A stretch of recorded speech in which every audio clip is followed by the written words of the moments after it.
오늘 우리가 나눌 말씀입니다. 누가복음 4장 14절부터 30절까지 말씀입니다. 누가복음 4장 14절부터 30절까지 말씀입니다.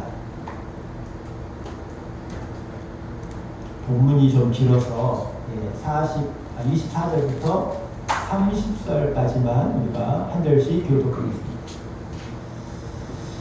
또 이르시되 내가 진실로 너희에게 이르노니 선지자가 고향에서는 환영을 받는 자가 없느니라.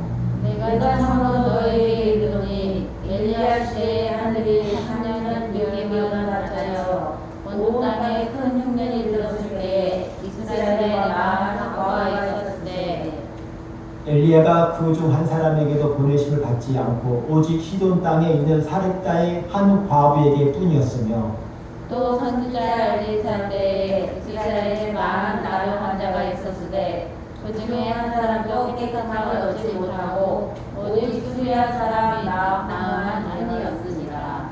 해당에 있는 자들이 이것을 듣고 다 크게 화가 나서 일어나 동네 바깥으로 쫓아내어 그 동네가 건설된 산 남동까지 끌고 가서 밀쳐 떨어뜨리고자 하되 나가주겠습니다. 예수께서 그들 가운데로 지나서 가시니라. 아멘. 기도하겠습니다. 좋으신 하나님 아버지, 이 시간에 하나님의 그 생명의 말씀 영생에 이르게 하는 귀한 말씀을 듣게 하시니 감사합니다. 부족한 종을 세우셨사오니 하나님 이 시간에 부족한 종의 연약하고 나약하고 제대로 부분들 그런 모습들 모두 다 십자가 뒤로 감춰주시고 이 시간 오늘 예수를 통하여서 하나님의 영광만이 드러나게 하여 주시옵소서. 부족한 종의 길을 통하여서 하나님 말씀이 대언되어질 때에 듣는 성도들의 심령에 하나님의 음성으로 들려주는 큰 복이 있게 하여 주시옵소서. 이 말씀 붙들고 이 죄악 많은 세상 가운데에 승리하며 살아가게 하여 주시옵소서. 이 자리지 못하는 성도들 어디 있든지 있는 곳에서 하나님께 영광이 되게 하여 주시옵소서. 예수 그리스도의 이름으로 기도드렸습니다. 아멘.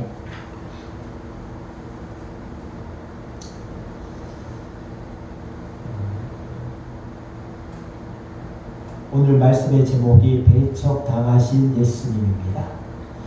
배척이라는 뜻은 무언가 사람을 따돌리거나 거부하거나 내쫓는 행위를 배척이라고 합니다. 우리 주차장교회를 처음 개척했을 때에 집에서 예배를 드렸습니다. 여러 가지 많은 그런 우여곡절이 있었었죠. 그래서 이제 이 건물, 현재 이 건물로 우리가 건물을 얻게 되어 예배를 드리고 있습니다.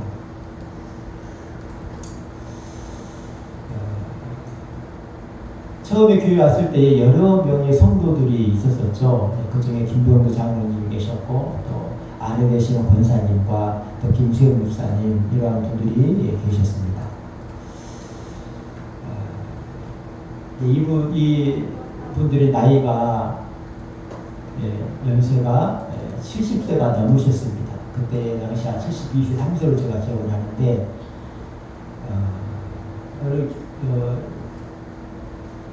그때 당시에 우리 김병도 장로님께서 같이 밥을 먹자라는 시간에 밥을 먹는데 제가 먼저 음식에 손을 대기 전에 숟가락을 들지 않았습니다.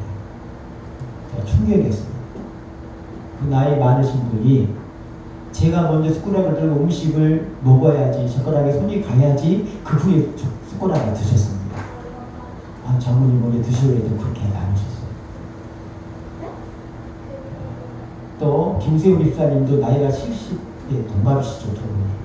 김세훈 집사님도 저를 얼마나 따뜻하게 대우했는지 모릅니다. 여러 가지로 부족하지만 목사라는 이유 하나로 나이가 한참 어린 저를 정중하게 해주시고 높여주셨습니다. 저는 그때 참 거룩한 책임감을 느꼈습니다.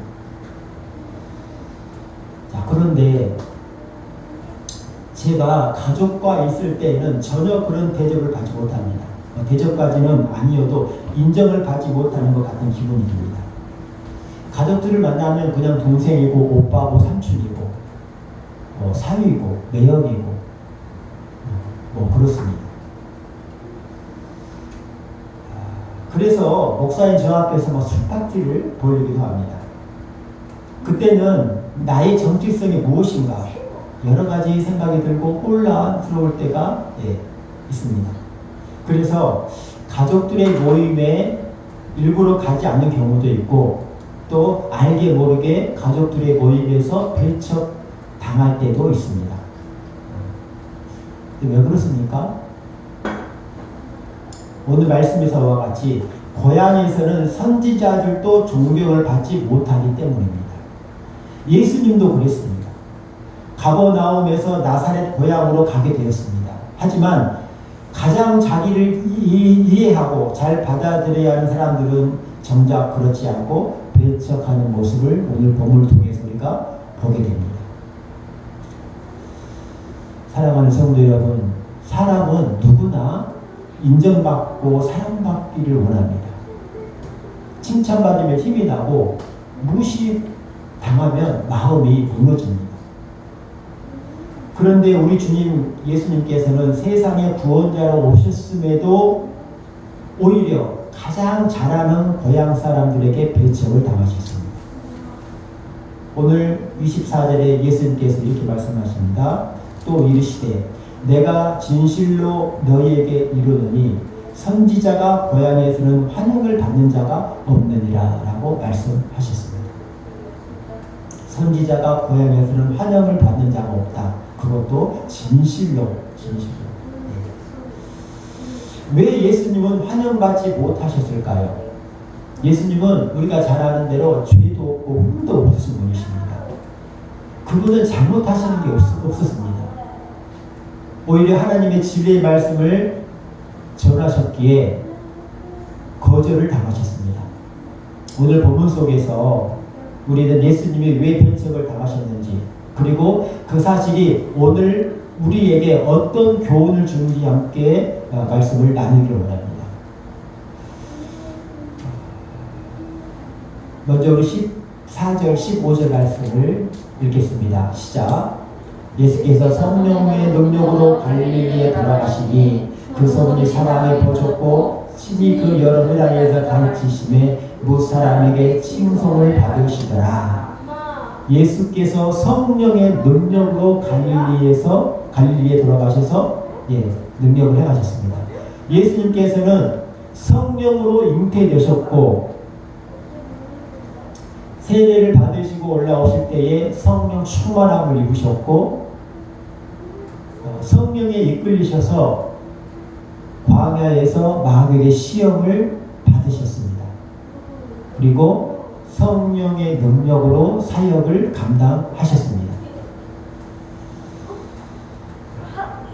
예수님께서 공생애를 시작하기 전에 가장 먼저 하신 일이 요단강에서 세례를 받으신 일이고 성령의 충만함을 입으시고 광야에 40일 금식하시고 성령에 이끌리셔서 마귀에게 시험을 받으시고 승리하시고 갈릴리 예수님의 고향이죠. 갈릴리로 오셔서 기적을 행하셨습니다. 그래서 갈릴리를 중심으로 한 사방에 예수님에 대한 소문이 퍼져 나갔습니다.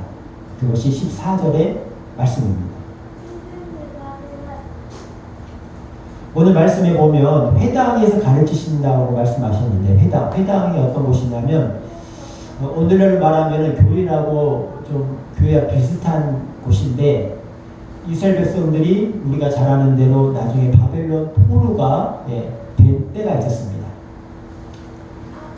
이스라엘 백성들은 포로가 되기 전에 예루살렘 성전에서 예배를 드렸었는데 이제 포로가 되어서 예루살렘 성전도 없고 그곳에 교회도 없고 하니까 예배를 못 드리는 거예요. 그래서 그곳에 성인 남자 10명이 모이면 10명만 되면 그곳에 회당을 지어서 거기에서 예배를 드렸습니다. 예배 초소였고 학교였고 또 때로는 재판정이기도 했습니다. 오늘 말씀에 회당이라는 말씀이 여러 번 등장하는데 예수님께서 회당에서 하나님의 말씀을 가르치셨습니다.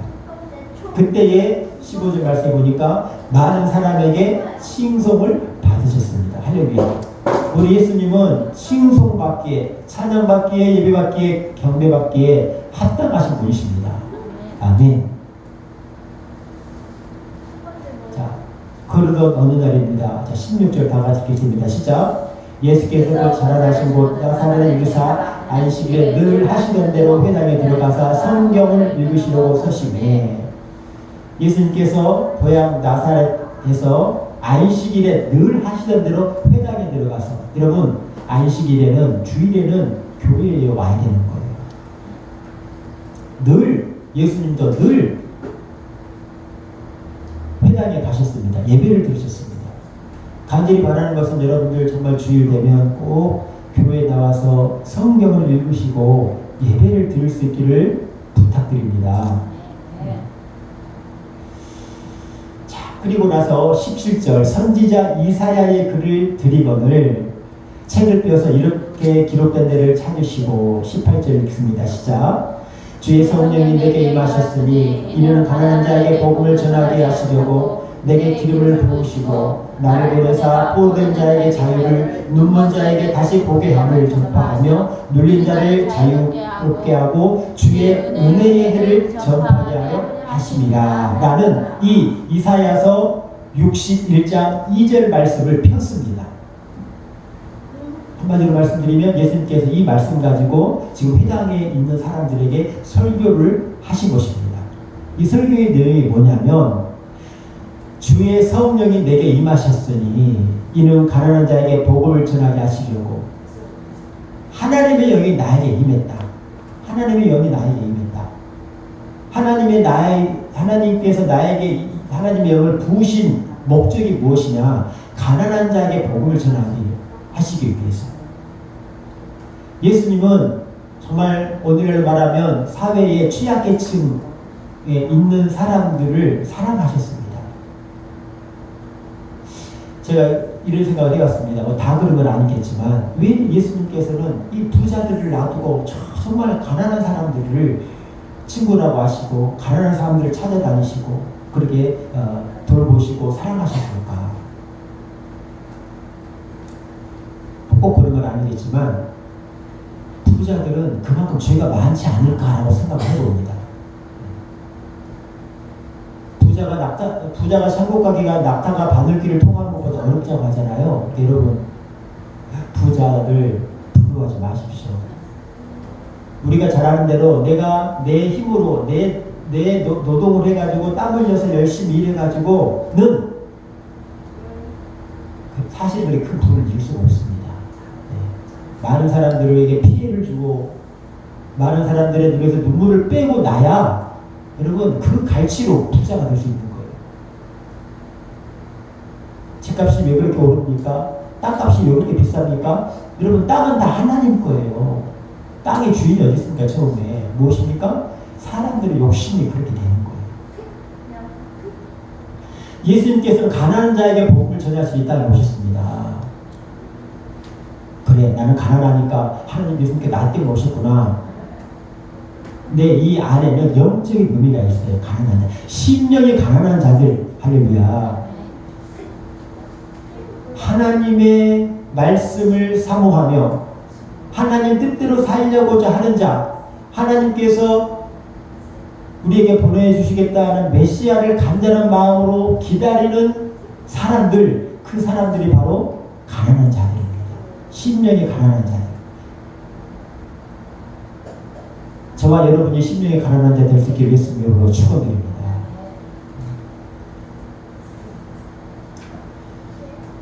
신학자 헨리 나우엔이라는 사람이 이런 말을 했습니다. 인생에서 가장 큰 가난은 하나님 없는 가난이다 라고 했습니다.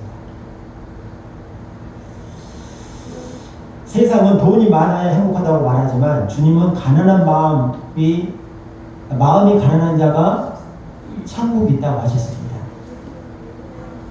이 말씀을 전했어요. 이 말씀을 전하셨습니다. 그리고 내게 기름을 부어 부으시고 나를 보내사. 우리가 잘 아는 대로 기름 부음 받는다는 것은 선지자, 왕, 제사장에게만 기름을 부었습니다. 예수님 우리의 왕이시고 선지자시고 제사장이십니다. 다시 말하면 이 말씀의 의미는 내가 메시아다라는 걸 선포하는 거예요. 내가 하나님으로부터 기름 부음 받은 메시아다라는 것을 선포하는 것입니다.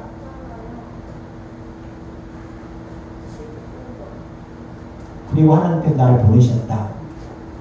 또 보내신 목적이 무엇이냐? 포로된 자에게 자유를 주시기 위해서. 포로된 자에게 자유를 주시기 위해서. 아이고, 이 자유 대한민국에서 어떤 포로가 있습니까? 여러분, 우리는 다 죄의 포로예요. 다 죄의 포로입니다.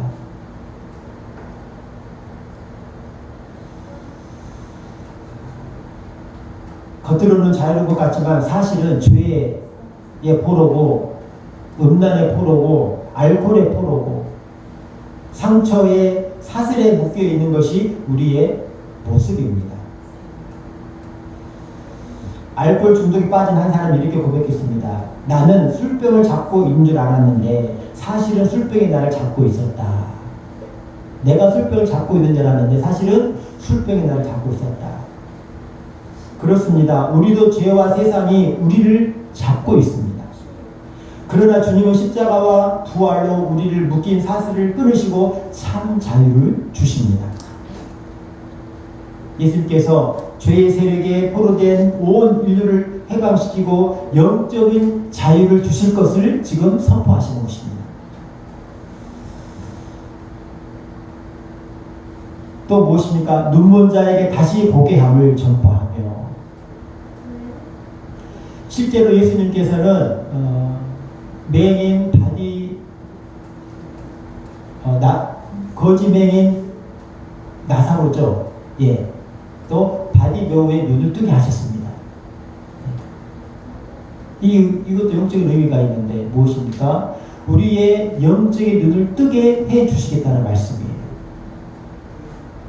여러분, 우리 영적인 눈이 열릴 줄 믿습니다. 예수님을 영접하고 나서 영적인 눈이 열리기를 축복합니다.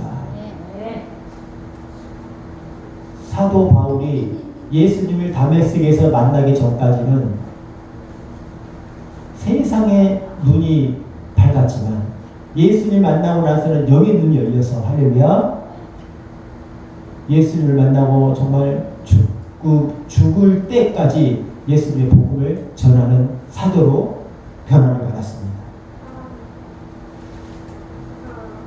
우리도 예수님 만나면 영적 눈이 열릴 줄 믿습니다. 인생의 참된 목적, 구원의 길, 하나님 나라의 소망을 볼 수 있게 됩니다. 마지막으로 눌린 자를 자유롭게 하시는 거예요. 눌린 자를 자유롭게 하시고 말씀합니다. 세상에는 억압이 있습니다. 불의와 불평등, 여러 가지 악재, 세상에 무거운 짐들이 있습니다. 여러 가지로 눌려 있습니다. 어떤 사람은 돈에 눌려 있고, 어떤 사람은 건강 문제로 눌려 있고, 어떤 사람은 배움의 문제로 눌려 있고, 여러 가지로 우리는 눌려 있습니다. 그렇지만 예수님께서 말씀하십니다. 수고하고 무거운 짐진 자들아 다 내게로 오라. 내가 너희를 쉬게 하리라. 할렐루야. 예수님께서 눌린 자를 자유롭게 하시려고 이 땅에 오셨습니다. 19절 말씀 다 같이 읽겠습니다. 시작. 주의 은혜를 전파하게 하려 하심이라. 아멘.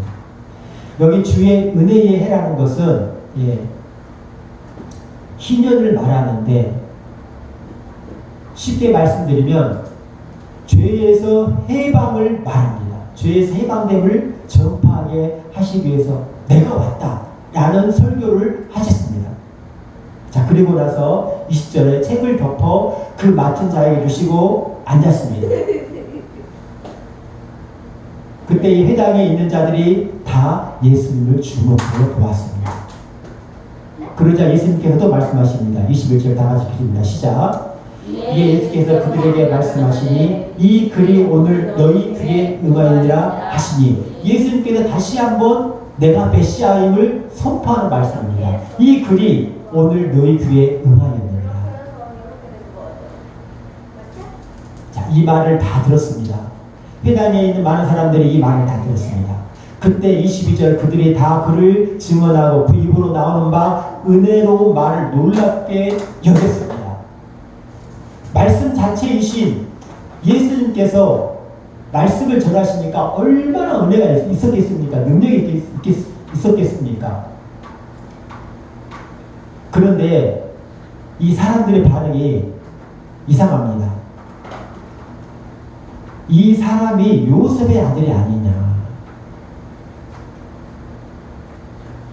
요셉의 아들이라는 것은 야, 우리 동네 나사렛 목수의 아들, 목수로 먹고 살았던 요셉의 아들, 아버지를 도와가지고 목수로 일했던 사람 아니냐. 얼마 전까지만 해도 우리 집에 와가지고 저 고장난 뭐를 고쳐줬는데 내 배가 고장났을 때 고쳐줬는데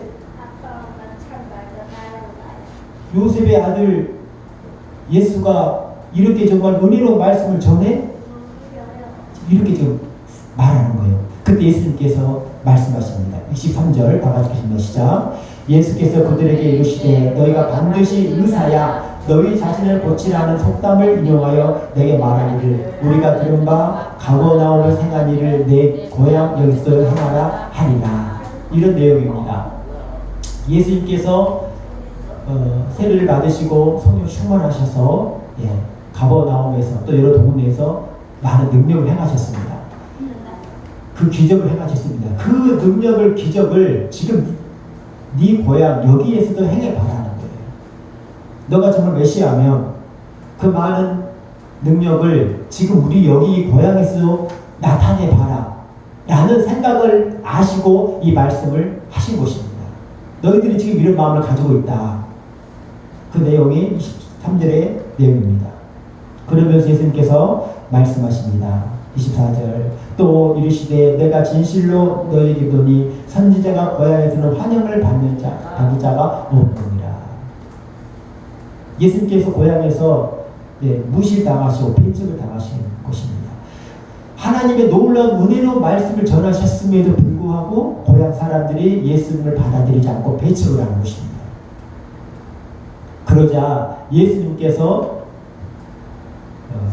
구약 시대의 예를 듭니다. 첫 번째 예가 엘리야의 예를 듭니다. 엘리야 시대 때에 이스라엘 땅에 3년 6개월간의 가뭄이 들었습니다.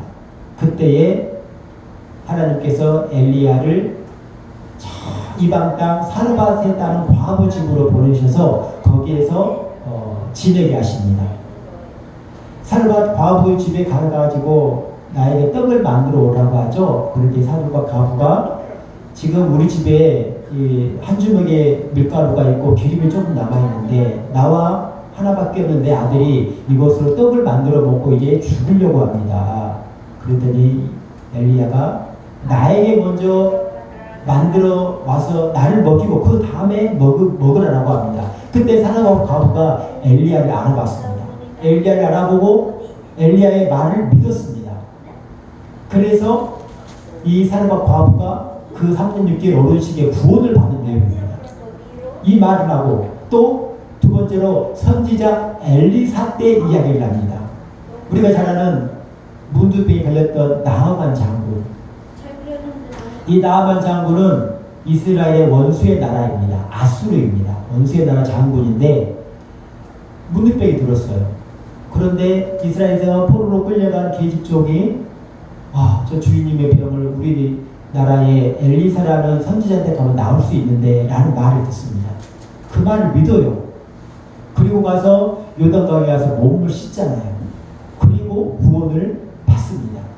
이 말씀을 예수님께서 회당에 있는 사람들에게 말씀하셨습니다. 자, 그 당시에 많은 과부가 있었고 문둥병이 많았지만 구원을 받은 사람은 딱 그 과부 한 사람이었고 문둥병을 치유받은 사람도 나음만 한 사람이었다. 믿었기 때문에. 자, 이 말을 들은 사람들이 어떤 반응을 보였느냐. 28절입니다. 시작. 일어나 동네 밖으로 쫓아내어 그 동네가 건설된 산 낭떠러지까지 끌고 가서 밀쳐 떨어뜨리려고 하되, 이 은혜로운 말씀을 듣고 들었는데 예수님께서 정말 사르밧 과부와 나아만의 예를 드니까 이스라엘 백성들이 예수님을 산을 꼭대기로 끌고 가서 낭떠러지에 떨어뜨려 죽이려고 합니다. 왜 그랬을까요? 너희들은 저 이방 여자 사르밧 과부보다도 못하고 이방 땅에 있는 문둥병자 나아만보다 못하다는 그러한 뉘앙스로 말씀을 하신 것입니다. 그러니까 자기들이 들었을 때 우리가 저 사르밧한테 과부한테 못하고 이방의 나아만보다 못하는 말인가? 이스라엘 사람들은 이방인을 개돼지로 여겼는데 우리를 그것보다 못하게 취급하니까 이 사람들이 견딜 수가 없을 것입니다. 그래서 크게 화가 나서 예수님을 동네 끝에 들어가 낭떠러지에 떨어뜨려 죽이려고 합니다. 여러분, 예수님은 진리를 말씀하셨습니다. 때로는 우리가 진리를 말할 때에 이렇게 사람들로부터 배척을 당할 수 있습니다. 여러분이 신앙생활을 한다는 이유로 인해 알게 모르게 정말 밖에 나가서 여러 가지 어려움이 있을 줄 압니다. 예수 믿는다는 것 때문에 마음이 변한 점도 있고 실제적으로 어떤 손해를 볼 때도 있고 억울함을 당할 때도 있고 이렇게 또 배척을 당할 때도 있습니다. 여러분, 그렇지만 우리 예수님께서도 이렇게 배척을 당하셨습니다. 우리 예수님께서도. 그렇지만 두려워하지 마십시오.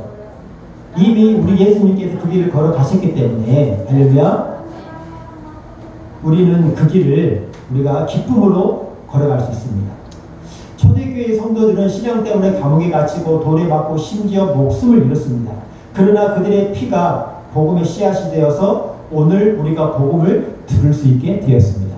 그래서 여러분, 배척은 끝이 아니라 하나님의 역사를 이루어가는 과정입니다. 요셉 형들에게 배척을 당했죠. 보디발의 집에서도 배척을 당했습니다. 그렇지만 하나님을 의지함으로 정말 애굽의 총리가 되었습니다. 다니엘도 마찬가지죠. 그 이방 땅에 끌려가서 많은 정치인들 속에서 다 배척을 당해서 사단으로 들어가지만 그 결과는 어떻게 됩니까? 나중에 그 위치가, 다니엘의 위치가 더 높아집니다. 다윗도 가족들로부터 배척을 당했습니다.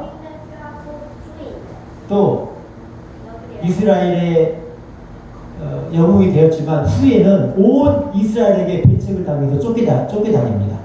사울왕을부터 시작해서 온 이스라엘 사람들이 다윗을 잡으러 쫓아다니는 배척을 당한 것입니다. 그렇지만 우리가 잘 알듯이 이스라엘의 가장 위대한 왕이 되었습니다. 말씀을 마치겠습니다. 예수님은 고향에서조차 배척을 당하셨습니다. 그러나 배척은 실패가 아니라 하나님의 구원을 이루어가는 구원의 일부였습니다. 우리도 신앙 때문에 세상에서 배척을 받을 수 있습니다. 그렇지만 낙심하시지 말기를 바랍니다. 사람의 인정보다 하나님의 인정을 구하시는 저와 여러분 되시기를 축복합니다. 또한 예수님처럼 구원의 길을 묵묵히 걸어가는 저와 여러분이 되기를 축원드립니다. 예수님께서, 하나님께서 우리와 늘 함께 하시고 배척당하신 우리에게 힘주시고 세상 끝날까지 우리와 함께 하신다는 믿음을 가지고 여러분 승리해 나가실 예수 그리스도 이름으로 축원드립니다. 잠깐 말씀하시면서